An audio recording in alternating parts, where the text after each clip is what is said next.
Estimados alumnos de la Universidad Nacional de Cuyo, Facultad de Ciencias Económicas, soy el profesor licenciado Emiliano Dueñas, profesor adjunto de las cátedras Tecnología de la Información 1 y 2.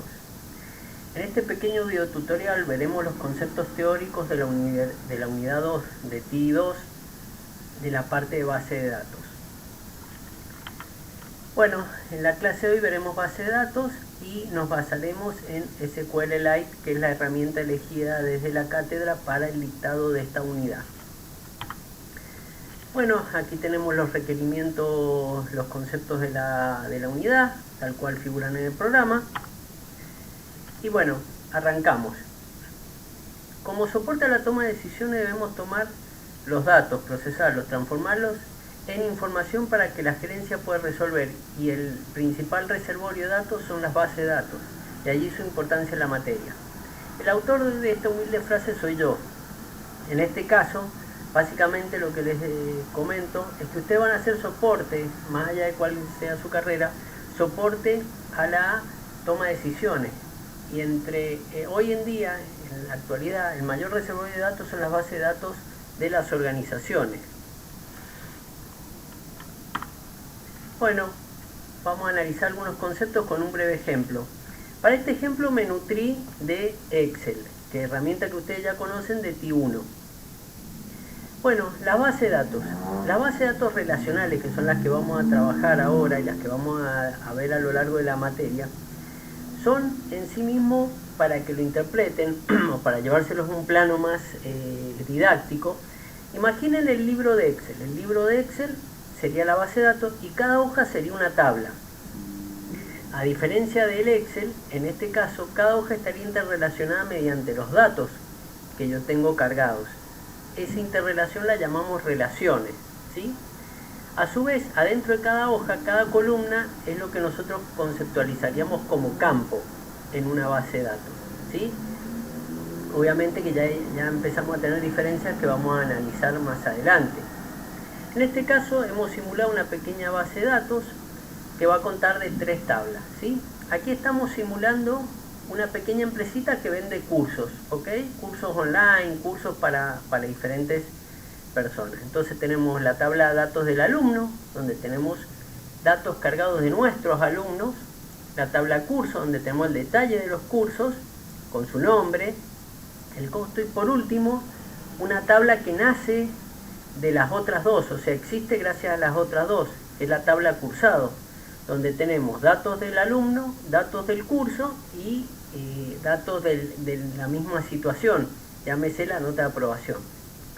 En este caso es muy simple lo que hemos hecho, es muy sencillo, con conceptos muy básicos, ¿sí?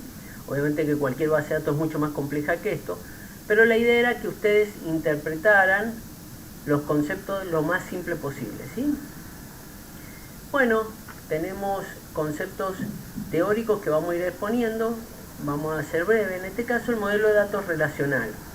Básicamente, las bases de datos relacionales, como les decía, es que yo genero, mediante los datos, una relación entre cada tabla. ¿Esto qué me permite?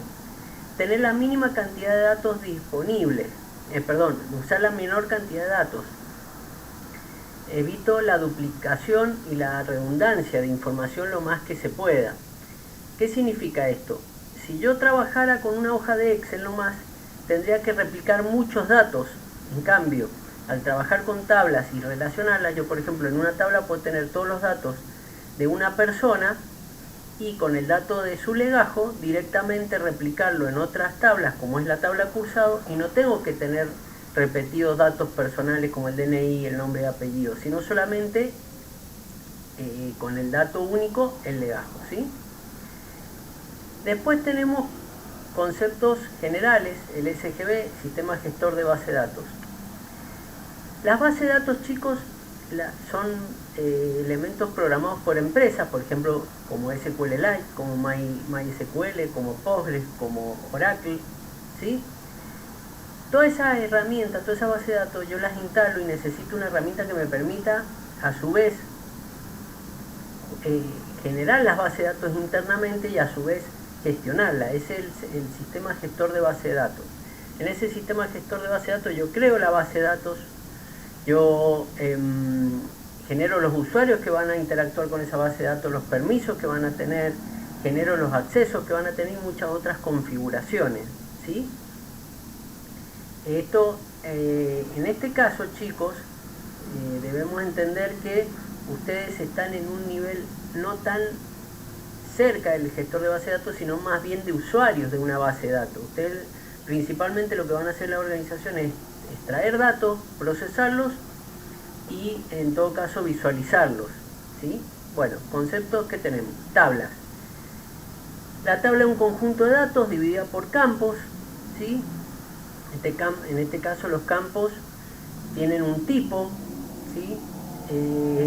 Si nos vamos al Excel, el concepto de tipo de campo sería cuando yo configuro una celda según su tipo, moneda, fecha, texto, etc. Solo que a diferencia de Excel, en la base de datos, si yo un campo lo determino en un cierto tipo, o sea, por ejemplo, numérico, no puedo guardar texto, va a presentarse un error a diferencia de Excel. Las relaciones, como les decía, en algunas bases de datos como Access, salvando la distancia, yo las relaciones las puedo hacer visualmente mediante combinación. En base de datos un poquito más rústica pero sumamente prácticas y de código abierto como SQLite, las relaciones yo las armo en base a los datos que yo cargo. Por ejemplo, yo sé que legajo en tabla cursada, así se llama el legajo 1, los datos que cargo son los mismos que en legajo de tabla de datos alumno. Entonces la relación en ese caso la hice mediante los datos que allí contengo. Registro es la cantidad de elementos que yo traigo de una tabla o de conjunto de tablas. Tipos de claves y el diagrama entidad-relación. Los tipos de clave lo vamos a profundizar un poquito más adelante, y lo del diagrama entidad-relación básicamente un dibujo descriptivo de cómo interactúan las tablas y sus relaciones. El mejor ejemplo es el que están viendo en la pantalla. Bueno, claves. Cada tabla, chicos, tiene que tener un dato unívoco, un dato que haga que me permita vincular al resto, ¿sí? Voy a volver. En este caso, si volvemos a analizar las tablas, en amarillo le he puesto lo que son las claves primarias o clave principal. Si analizamos la tabla dato alumno, nosotros cuando el alumno se da de alta en nuestra empresita de cursos, en nuestra institución, le asignamos un legajo, como a ustedes les pasa en la facultad. Ese legajo es único para esa persona, ¿sí? No se le asigna a otro, por más de que esa persona deje la institución, ese legajo es de él, ¿sí? Entendámoslo siempre como algo único, algo unívoco, algo que me permite meterme en la bolsa de datos de esa tabla y traerme toda la información, ¿sí? En este caso, si yo elijo el legajo 22222, puedo traerme toda la información referente a la tabla alumno de ese legajo, su DNI, su nombre y apellido y su fecha de nacimiento. Y a su vez, si quisiera, podría buscar información de ese legajo en la tabla cursado. Entonces, si me voy a la tabla cursado, puedo detectar que tiene el código del curso 4 y que su nota de aprobación fue 7. ¿Sí?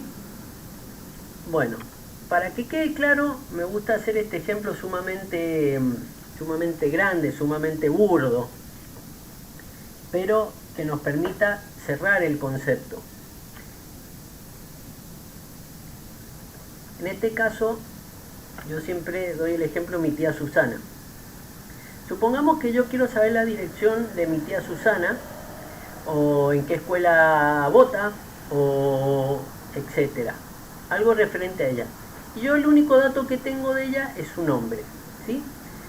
Supongamos que yo tengo una base de datos que tiene una sola tabla, y en esa tabla están todos los ciudadanos de la República Argentina, todos, los 45 millones de habitantes.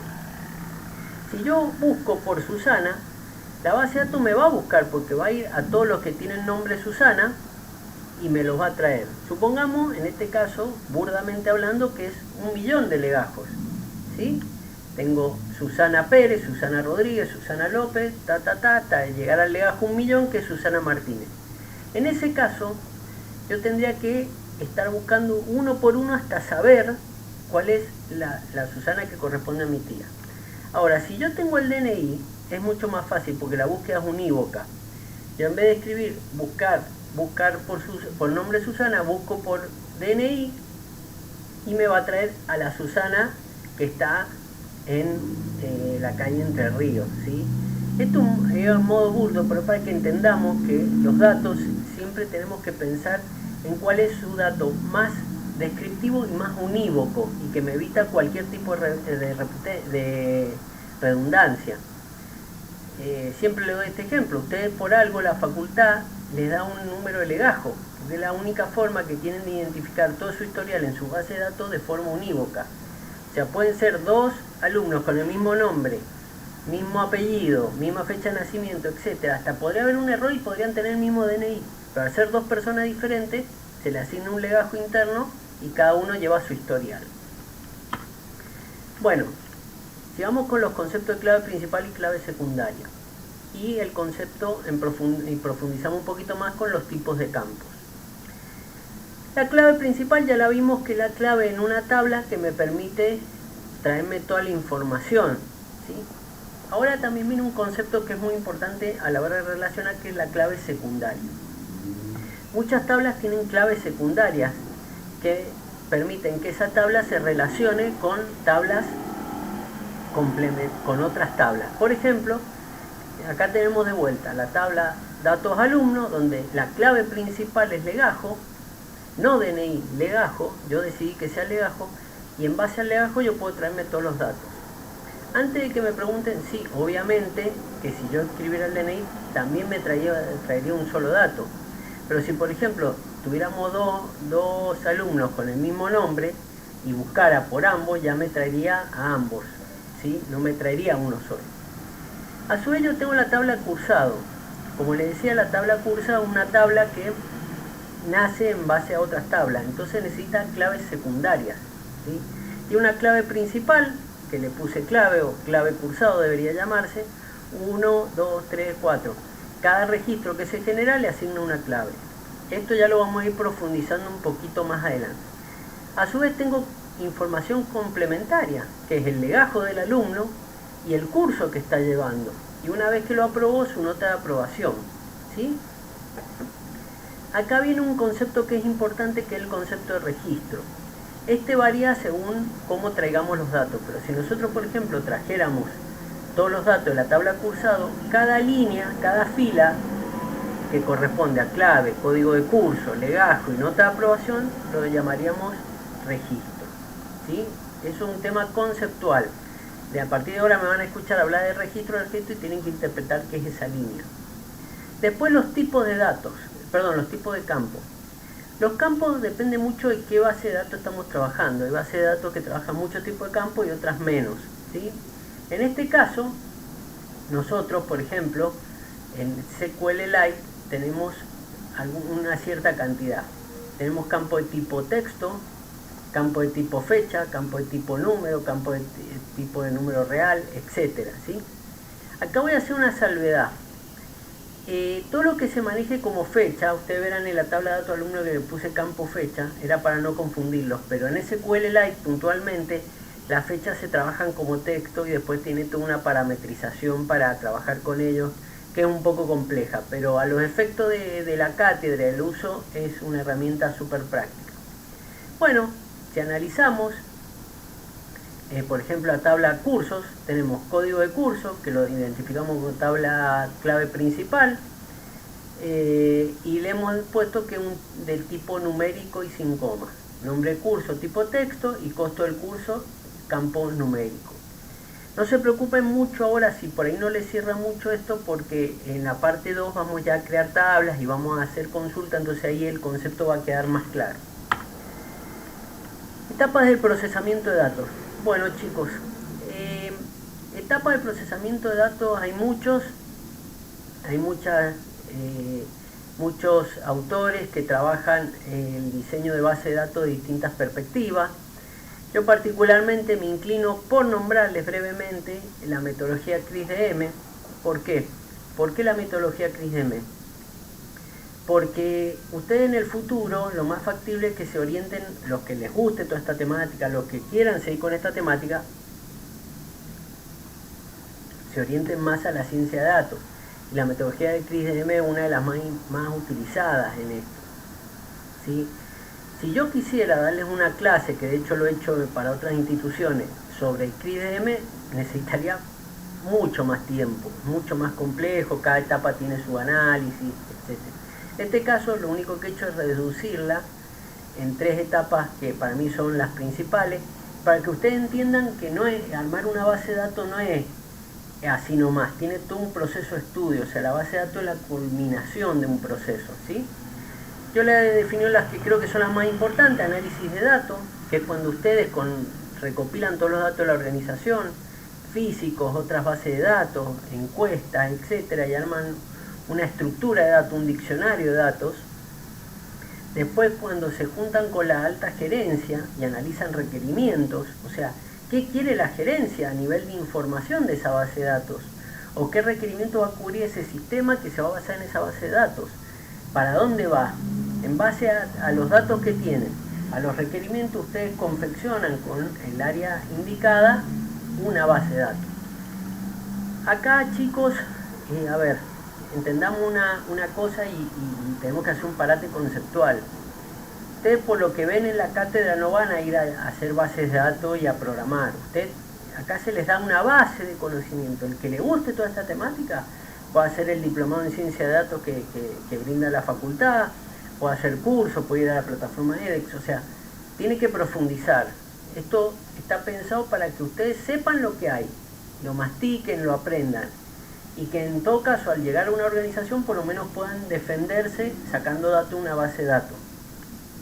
Pero hay mucho trabajo que lo hacen técnico o lo hace gente más especializada. ¿Que ustedes lo pueden hacer? Sí, el día de mañana con mucho conocimiento, ¿ok?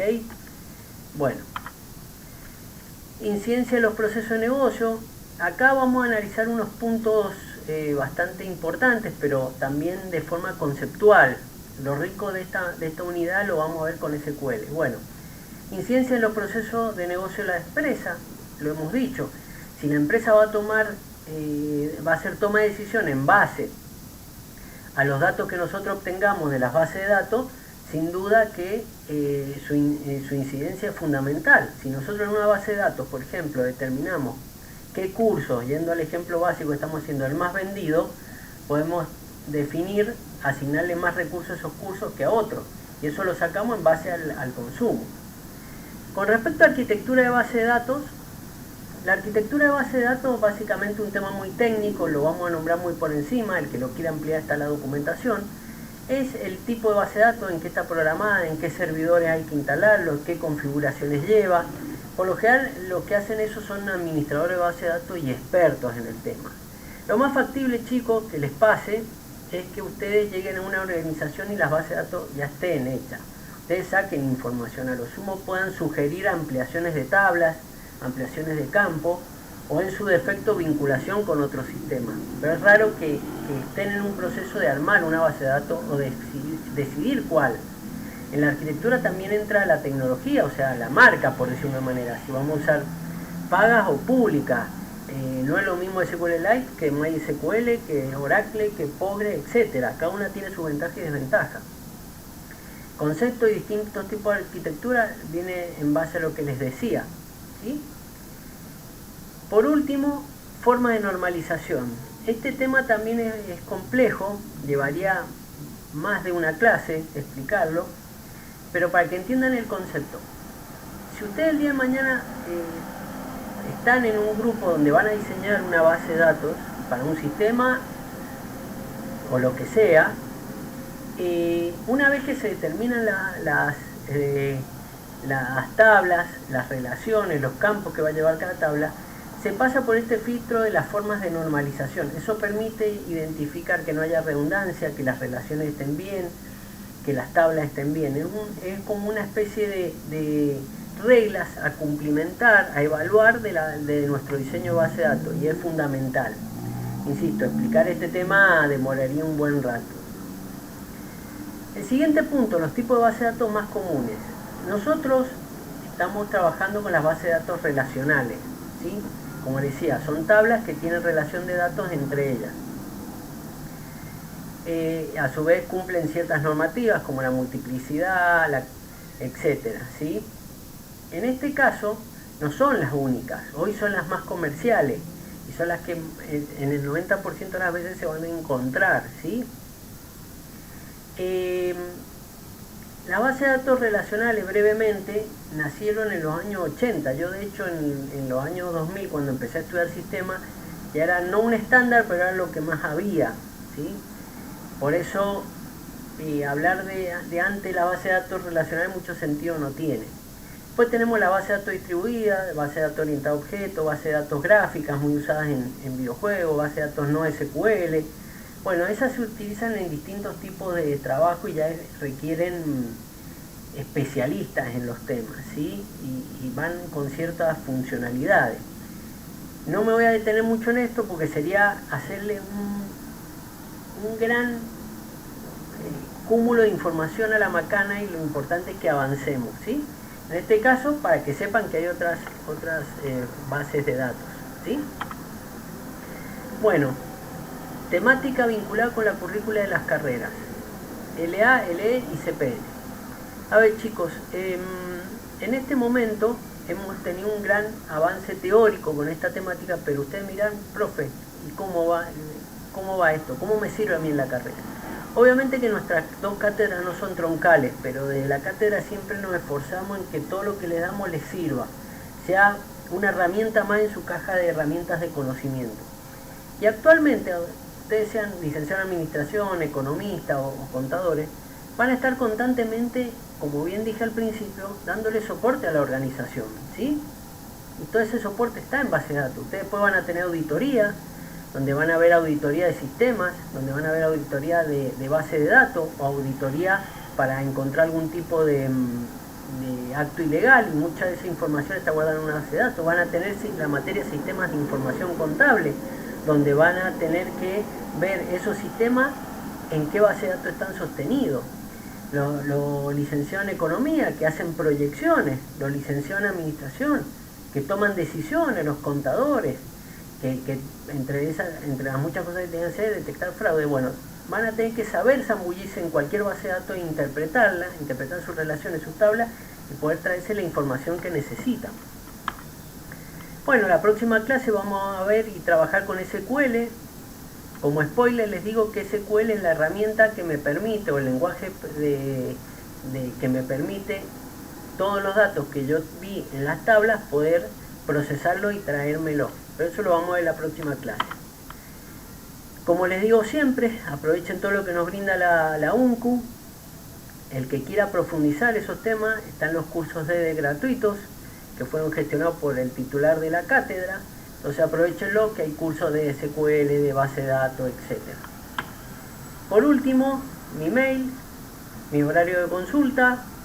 Recuerden que todo lo que vemos está contenido en la plataforma Econet. Está el grupo de Telegram donde podemos compartir, y si no, con gusto visiten mi canal de YouTube, que ahí están todos los videotutoriales que he hecho para la cátedra. Bueno, estimado alumno de la UNCU FCE, Cátedra Tecnología de la Información 1 y 2, desde ya muy agradecido por su tiempo. Me despido de ustedes, soy el profesor licenciado Emiliano Dueñas.